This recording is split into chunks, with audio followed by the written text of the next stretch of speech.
Please take them to the back of the room. Please help me welcome Pablo Vegas, President and CEO, ERCOT, and Hector Rivero, President and CEO, Texas Chemistry Council. Let's welcome them, please. Thank you. Excellent. So we're very delighted to have Pablo Vegas, the President and CEO of ERCOT, join us today. If y'all are like me, there's a lot to learn about our electric grid and the importance of electricity for all of our plants, for the industrial complex, as well as for the residents of these communities and across the state of Texas. And so we're delighted to have you, Pablo. We are the only thing standing between these folks and lunch, so we don't want them to lose their appetite, but hopefully we'll get them starving for more information. So with that, you're the head of the Electric Reliability Council of Texas. That's right. Now, everyone in this room has heard of ERCOT, but may not necessarily know what ERCOT does or what it is. Can you help our audience understand the important role that you and ERCOT play for our state? Absolutely, and thank you very much. It's a pleasure to be here with you. Thank you, Hector. It's a privilege to talk about what we do over at ERCOT. You know, if you asked 100 people 3 years ago or 4 years ago what ERCOT was, I bet 99 of them probably would have no idea or never heard of ERCOT before. Today, it's probably the opposite, and it's probably for the wrong reasons. ERCOT,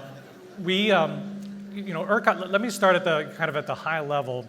The easiest way to maybe explain what ERCOT does is if you understand kind of what the air traffic controller system does for the aviation industry. We're kind of like the air traffic controller system for the electric industry here in Texas. So what that means is we don't actually own the airports or the planes that are flying around the system, but we operate the whole system. So in the electric world, we don't own the power generation facilities. We don't own the transmission lines. We don't own or operate the distribution lines. But what we do is we are connected to every one of those pieces in the electric infrastructure. We have this big control room that looks like kind of a NASA Space Control Center where we can see all of the electric grid for the state of Texas and all the power plants and everything going on. And what we do is we operate the system. We give information in real time to make sure that the power is balanced based on the demand, because you always have to meet supply and demand every second of every day in order to keep an electric grid running. It's a kind of unique element. You can't really store power for long durations. You have to consume it when it's produced. But we'll talk about batteries. Batteries are starting to change that equation a little bit. But so what we effectively do is for almost 27 million Texans, about 90% of the state of Texas, we help to balance the grid in real time and make sure that we keep reliability kind of always up in the forefront. The other thing that we do, which is a really important part of our business, which maybe folks don't really understand, maybe one of the most important, is we produce a lot of information about what is happening in the future with regard to economic growth, the growth in electric demand, in order to send the right information out for the market to be able to respond to what Texas needs. So what that means is we put out forecast for the expected growth. We look at how much population growth is coming to Texas. I used to quote a statistic that we were adding a city the size of Corpus Christi every single year in Texas. It's actually grown. It's bigger than that. That's already an old statistic, and that's just after a couple of years. But beyond just the traditional population growth, as you know, we've got a ton of economic growth. We've been talking about it here. And that economic growth is, through the industrial sector, what we're talking about here. It is through data centers. I know we'll talk a little bit about that. But incredible, economic growth, business growth, which is increasing the demand for infrastructure everywhere. We put out forecasts on where we think that's going to be, and then developers of power generation, developers for transmission facilities use that data in order to help make investments and to justify investments in the state of Texas. And so that's another side of what we do that's also very important, and it's part of how we help to inform policymakers and regulators on what's necessary in order to keep power reliability here in Texas going forward. That's very helpful. A lot of people in this region experience pretty significant outages during Hurricane Beryl. A lot of that we now know was associated with distribution. But I think there are a lot of folks that do not understand the differences between outages associated due to capacity issues versus outages for TDUs. Can you explain the differences between those types of outages? Yeah, and it's one of the things that people have asked, a lot, kind of what's the role of ERCOT with regard to specific reliability in the electric grid. And it's, let me explain a little bit of what drives outages potentially. So you have what everybody knows and has experienced recently, like when Hurricane Beryl came through, or any kind of a significant weather event. You see distribution and transmission lines that may have trees come into it and knock those lines down, or actually knock over the towers themselves because of incredible wind forces or ice on lines. That creates local outages based on a weather event. That's not typically considered a grid event. That's considered a weather-driven local event. And that represents more than 90% of all the electrical outages that are experienced in the state of Texas. What can drive other kinds of outages, there's two other kinds of outages that can happen. You can have one where the transmission system gets overloaded, meaning that there's potentially too much power trying to go from one part of the state to another part of the state. And that can happen for a lot of reasons. And in fact, that happened last summer. There was a day where ERCOT called for emergency operations. It was on September 6th of 2023. If you recall, we'd had a really hot summer stretch. We were living under that heat dome for 2-3 months. And on that day in September, there was a kind of a unique circumstance that happened where there was not very much wind power in the traditional parts of Texas, which is the west and northern parts of Texas, where a lot of the wind generation comes from. But there was a lot of wind generation in the south part, down on the coastal bend, down near Corpus Christi. And it was one of those incredibly hot days. It was, well over 100 degrees, so there was tremendous demand in Houston, San Antonio, Austin, Dallas. So what happened was power was trying to get from the southern portion of Texas up to serve all the demand in the middle and northern parts. And the line that one of the core lines that connects South Texas through about San Antonio area got overloaded. It didn't overload to a point where we had to call for outages, but it was close. And that's something that could happen if you have too much demand on a particular set of lines.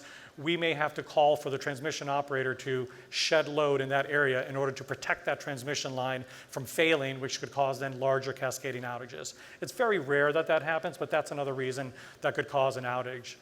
And then the second reason where you could have a potential outage, which is also very unusual, is the lack of available generation supply. So if you get to a point in time where there's just more demand than electricity can be produced for whatever reason, and typically those reasons are you could have a lot of outages on your traditional power plants for some reason. That's what happened during Winter Storm Uri.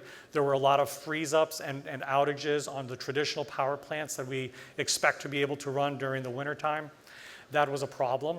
And so when you had a shortage on the supply, but the demand was very high, that can be a reason why you would have an ERCOT called outage where we would ask the transmission companies to disconnect demand in order to keep the grid in balance. Because what we have to do every second of the day, keep power supply, power demand exactly in balance.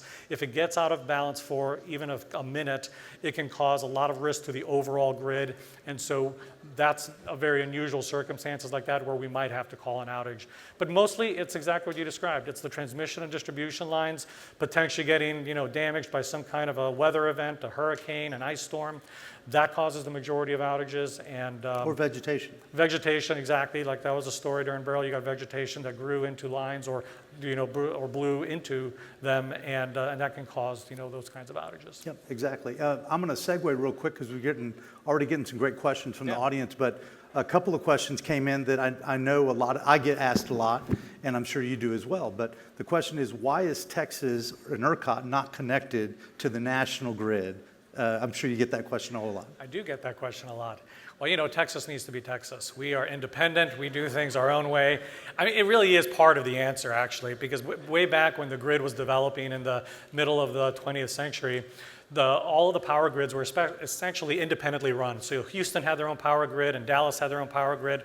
And over time, as the cities grew, they realized it would be a lot more efficient if they connected those grids to each other in order to help when somebody had to take an outage on a power plant or rebuild a transmission line. And so the grid within Texas started to interconnect to each other and build the ERCOT grid that we know today. But then a decision needed to be made whether or not to connect that beyond Texas into the rest of the power grids. There's effectively 3 grids in the United States. There's ERCOT, Then there's the Western Interconnect, which is most of the western part of the US, and then the Eastern Interconnect, which is the eastern part of the US. So there are 3 independent grids that are effectively, kind of connected within themselves.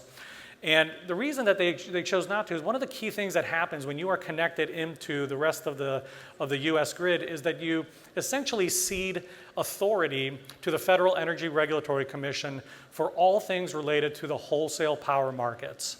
So what does that mean? That means that any decision or any changes we want to make to how the electric markets work in Texas have to go through and get approved by the federal government, by FERC. That process can take years. And the interest of the federal government may not always align with the interests of Texans.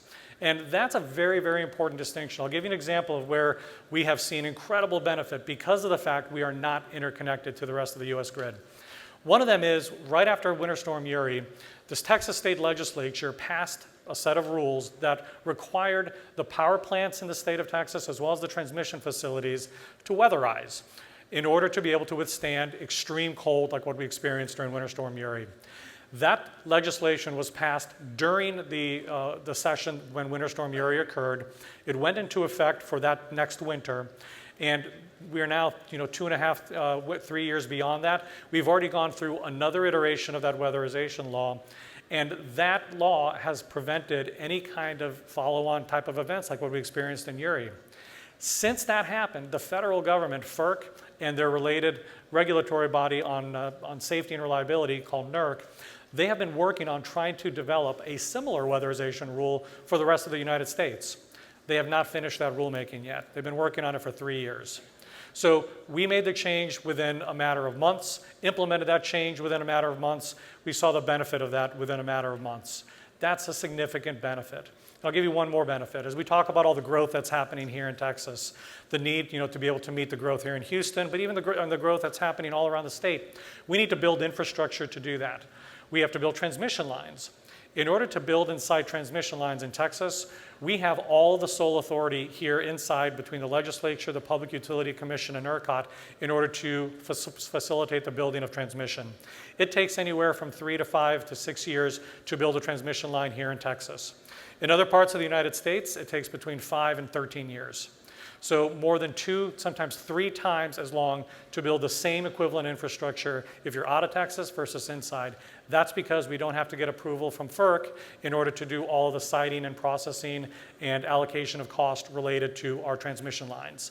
So there's tremendous benefit from being independent from the rest of the grid. And we look at it all the time in terms of reliability, because the question comes in, could we be more reliable if we were connected to other parts of the grid? It's certainly possible that at points in time we could be, but if you look at large weather events that come through, like a Winter Storm Uri, we would not have had the ability to import power from the states north of us because they were experiencing the same weather conditions we were. They were under the same kind of crisis energy demand that Texas was experiencing. So depending on the type of event we're talking about, you may or may not get a benefit of reliability, and it's extremely expensive to interconnect to the rest of the US grid. So we always look at what's the most economic way to deliver reliability, and generally that's been to build transmission lines and power plants here in the state of Texas versus building very expensive interconnections across to other states and opening up the federal authority and changing our sovereignty over the power system here in Texas. That's excellent. Thank you for that. And you said it first. I didn't. Uri. You mentioned earlier that Winter Storm Uri really placed the name ERCOT in a lot of Texans' minds. We learned a lot more about what happened there. Uri obviously placed an enormous amount of pressure on the state and ERCOT to make sure an event like that never happens again. And you have been working very aggressively since you've come on board to try to achieve those successes. You mentioned a couple. Tell us a little bit about the other major changes that ERCOT and the state of Texas have made to make sure that something like this doesn't ever happen again. Yeah, it's number 1, 2, and 3 of what I think about, and everybody that works at ERCOT thinks about every single day. How are we going to ensure that all of the resources and information that's needed to ensure we never get into another situation like Winter Storm Uri happens again. It's absolutely the top priority.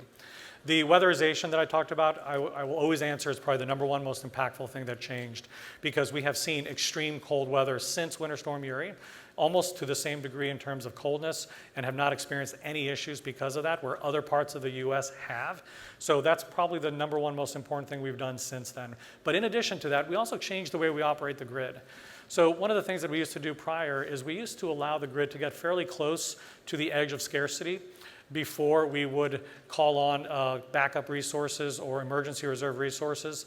Today, we run the grid with more reserve resources available all the time, because things can change very quickly, especially in the grid we operate today. Today's grid is characterized not the way it looked 25 years ago, where all of the power plants in the state were effectively the same kind of power plants. They were gas plants, nuclear plants, and coal plants.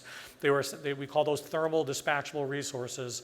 They have unlimited duration, effectively. They can turn on and off with a switch. They can be responsive to where demand goes up and down. Today, we're operating a grid where the large majority of the power that we serve on certain days is actually coming from renewables, intermittent power resources. They're intermittent because wind comes and goes as the wind blows. Solar rises and sets. I can guarantee you there will be zero solar power tonight at 2 in the morning. So those are intermittent. They come and go. And because of that, because of the fluctuations in terms of how dynamic these intermittent resources are and how quickly they can change, we need to carry more reserves on the system at any point in time to make sure we never get to those close scarcity events. That was a big change that we did.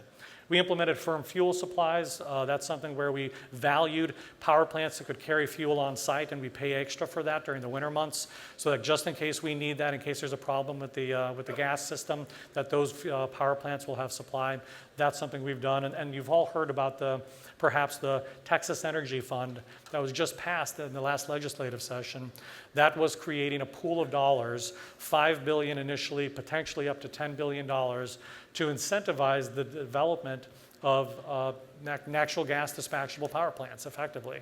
Because what we've seen here in Texas is a very imbalanced growth in power supply. We've seen very rapid growth in solar power and wind power and now in batteries, but we haven't seen a corresponding balance in traditional natural gas or nuclear. And what that does over time is it can create risks of not having a full suite of power resources that can meet all the needs of consumers in the state, regardless of what the weather is like. And that's risky. And so the legislature saw fit to put some incentives out there, and that Texas Energy Fund is going to likely incentivize close to 10,000 megawatts of new power plant development, which will be incredibly helpful for the state as all the growth that's coming. So while you're at it, I think those are fantastic examples of the effort that's gone into this over the last several years.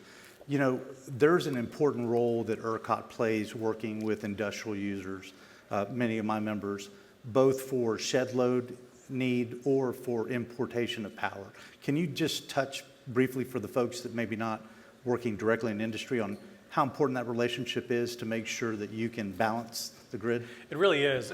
The large industrial consumers that we work with, all of your businesses, are critical in terms of partnerships with ERCOT and with the transmission companies that serve you your power every day. We more and more, we are realizing that the understanding of how your businesses operate and what your needs are and the potential for flexibility in your operations can create an incredibly powerful reliability partnership that we can work very closely with. And in fact, what we're starting to look at is ways that we could define certain customers that have attributes in their operations that could be flexible during times of scarcity, or are perhaps inherently price responsive. When the price of electricity gets very high, you would prefer to consume less, where we can have a closer connection to your businesses and understand those behaviors and kind of drivers for your business. We can create value propositions that actually can create new value for your businesses in participating with ERCOT in the operation of the reliability market.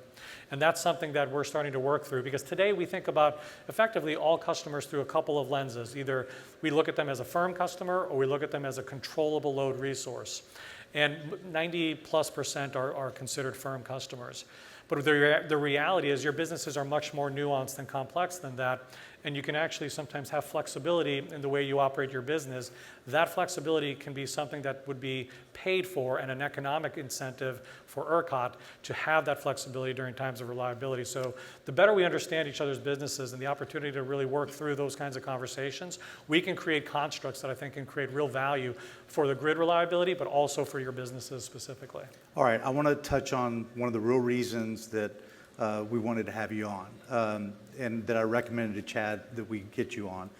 A year ago, last summer, I was here in Houston, and as you know, it was a very difficult summer, very hot summer, and y'all were working tirelessly.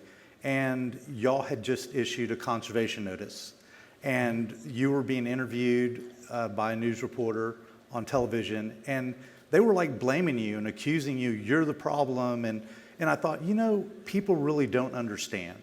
There is a need for conservation notices, and time after time, y'all will issue those, last summer more than this summer. But can you help explain for our audience why those conservation notices are important and the decision-making around those? Yeah, it's a great question. And one of the things since Winter Storm Uri and since I've come on board to ERCOT, I've been with ERCOT almost 2 years now, is wanting to try to be more transparent and open about really what ERCOT is and what we do and why we do what we do.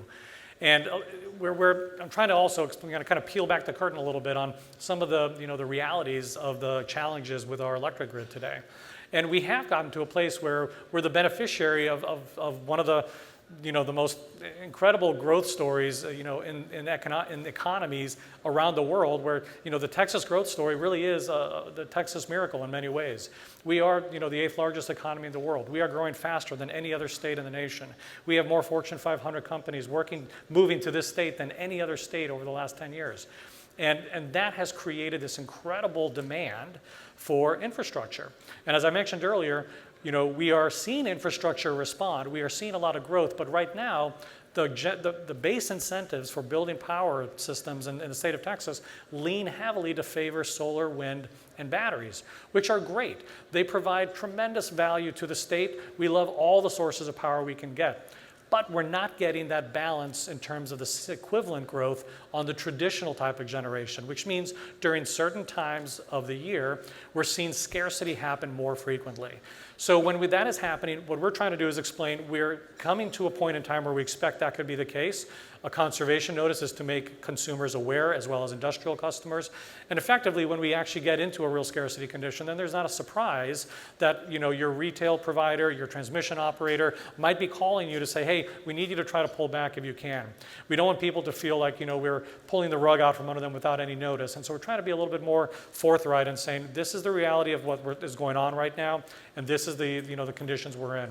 Last summer was very different than this summer. And there's a couple of reasons for that. Last summer, we had over a dozen conservation calls. This summer, we've had 0. Last time we called for conservation, I believe, was in January of this year when we had that real cold snap around MLK Day. And the reason is a couple reasons. One, we didn't have this incredibly oppressive heat dome sitting over the state of Texas for the last 3 months. That made a huge difference with the stress on the grid last year. This year, it's been a little bit milder. And we have continued to see the growth in solar resources and batteries and wind. We've had over 10,000 megawatts of new generation added since last year. And that has helped as well to alleviate the pressure. So all of those things are helping to make the summers a little bit easier. The winter is still the time that we worry about the most because when we see peak times in the winter is different than when we see peaks in the summer. The summer peaks are obviously, middle of the day is the gross peak, but the scarcity peak is when the solar sets and it's still really hot in the evenings. In the winter, it's the opposite. The peaks are in the morning when everybody's waking up. It's super cold from a cold night. Everybody starts to use electricity. That's the first main peak, and then the next one is when people come home at night and come home and it starts to get cold at night, and there's no solar resources in either one of those peaks. And so that's really where the bigger concern is and where we need more diversity in the power fleet in order to make sure we can always meet that demand. And an important point about what you just touched on is the significant differences, and this is very important for everyone here to understand, is the significant differences between dispatchable and non-dispatchable generation. You touched on that with some of the renewables. you mentioned battery storage and how that could potentially be a game changer. So talk a little bit, there have been several questions come about with regard to solar and wind and renewables. Talk a little bit about that and what y'all are doing to help shape that, help it be an asset rather than a liability, and make people understand that renewable energy is the lowest cost electricity for us, so it is an important part of the mix. It has a zero fuel cost. Somehow the government, federal government hasn't figured out how to tax the sun and the wind yet, so it's still free. So it is the lowest cost fuel that you can create electricity with, and so we want to take advantage of all of it that we can. It's an incredible resource, but we want to make sure that we can balance it with dispatchable, which is basically something that we can call on to produce power immediately, so that regardless of what's going on with the weather, regardless of what's going on with the climate, that your businesses and your homes are always going to be able to get power immediately. Batteries are a new element. They're kind of like the Swiss Army knife on the grid, because batteries don't actually produce electricity. They just store it, and they either bring it on, charge and bring the electricity in when power is really cheap, and then they hold it until the right time, and they put it right back on the grid when the needs are greater. They're incredibly flexible. They can turn on in a second, which is incredible value to a grid operator, where we need resources, supply resources, which can respond when all of a sudden cloud cover. You wouldn't believe cloud cover over West Texas can create a grid crisis in Texas, because we use so much solar power here, and so we need something that can respond immediately. Batteries can do that. When the sun sets every day in the summer, and we're waiting for the wind to pick up in the evenings to kind of be the handoff, the way it works in Texas is the sun hands off to the wind generally during the summer months. But if that handoff doesn't happen smoothly, if the wind doesn't come up as much as we expected, then batteries fill in that gap. And batteries have done that over the last month, actually, very effectively, keeping reliability during that time. So we really value the role that they're playing, but they are duration limited. Typically, batteries in Texas can only operate for 1 to 2 hours. And so we need to be really judicious about when we use them and how we use them, and we need a lot more of them, because as the grid grows and as the demand grows, we're going to need more of that kind of a flexible resource to keep reliability. All right, so last question, something that's on a lot of people's minds. Texas is a great place to be. We're seeing enormous growth here. You heard about some of it today, about growth in the petrochemical sector. You're seeing all the infrastructure improvements that are happening, all the ship channel improvements that are happening. All of this is important, but we're also seeing things like AI data centers and Bitcoin mining, all that are just electricity suckers. What is ERCOT in the state of Texas doing to prepare for all this demand growth that we're anticipating and want to be able to secure for the state? Yeah, it's the $1 million question, because already Texas is the energy powerhouse of the U.S. We at our peak consume more power than the state of California and New York combined at their peak. We are a massive power user, and we are growing incrementally faster than anybody else. So keeping up with this demand is something that's a unique challenge. We're having to change the way we plan. So we're starting to look at things like extra high voltage transmission. Today, the state of Texas operates its electric grid on a 345 kV transmission system. That's the highest voltage that we have. But there are higher voltages. There's something called 765 kV, which can carry on a line 4 times the power capacity of one 345 system. So we're starting to look at building a new network for the entire state of Texas on this higher voltage that's going to be able to accommodate this incredible hyper growth that we're all seeing. That's one thing that we're changing. And we're also having to think about how we do planning a little differently, because if you only react when you know that something is actually getting constructed, because of the fact that it takes 3 to 5 years to build a transmission line, well, you can build a data center in 12 to 24 months. And so how can we be responsive to those needs and to the growth of consumers everywhere? So we have to start planning a little bit more proactively around getting transmission infrastructure built, and then knowing that supply and load is going to go where the infrastructure is. So we need to be smart about that. We need input from all of you as to where that growth is going to happen, and we can use that to make smart decisions on planning the infrastructure. Yeah. Well, I want to tell you, I'm sure everyone in this room agrees with me, that we take for granted electricity. We expect that when we go and flip that switch, the lights are going to come on. And when the lights don't go on, we start crying like babies. We're like, oh my God, my life is over. I can't charge my phone. I can't turn the TV on, anything. So this is an incredibly important topic. Thank you so much for taking time and being with us and sharing information about what ERCOT does. Thanks, Hector. Let's give them a round of applause. It's great to be here with you. Thank you.